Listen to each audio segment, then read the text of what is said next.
Was a full suit with foldable bat wings that attached to the passenger's arms and connected all the way down to their ankles. Franz had intentionally kept it secret from them. He was going to put the parachute suit on and jump off these 17 stories himself. The Wright brothers successfully flew the world's first motor-operated airplane. By 1910, airplanes had improved to the point where they were considered a reasonable form of travel, and so people began focusing on how to make them safer. One big safety concern with airplanes at the time was there was no parachute small enough or light enough to be taken on board with passengers. And so if the plane malfunctioned and was crashing, everybody had to go down with it. So in 1911, a prominent French aviation club offered a large sum of money to anybody who could design a parachute for airplane passengers. A man named Franz Reichelt, who was a tailor in Paris, but who had always had a fascination with aviation, saw this reward in the paper and decided to take on this challenge. The design he came up with was not an external device like a backpack. Instead, it was a full suit with foldable bat wings that attached to the passenger's arms and connected all the way down to their ankles. Using his sewing know-how, he stitched up this totally bizarre-looking prototype,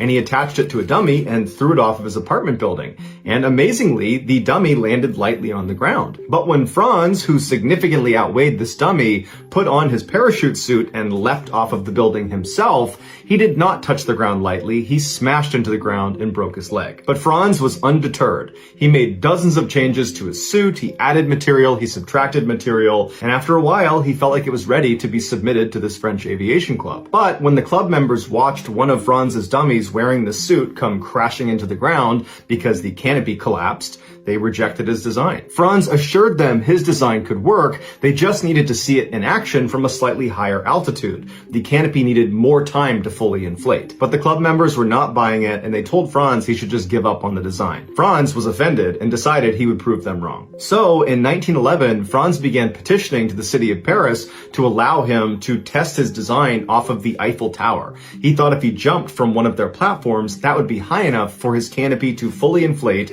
thereby showing that his design really did work. And so for a year, the city of Paris repeatedly rejected Franz every time he asked for the chance to do this. But in 1912, something changed and the city said, okay, you know what, Franz? You can test your parachute on the Eiffel Tower. But what the city didn't know, because Franz had intentionally kept it secret from them, was he didn't intend to launch a dummy off of the Eiffel Tower wearing his suit. He was going to put the parachute suit on and jump off these 17 stories himself. And so on February 4th of that year, Franz arrived at the tower, and standing around the base of it was a throng of people and journalists who had all read about this experiment in the newspaper.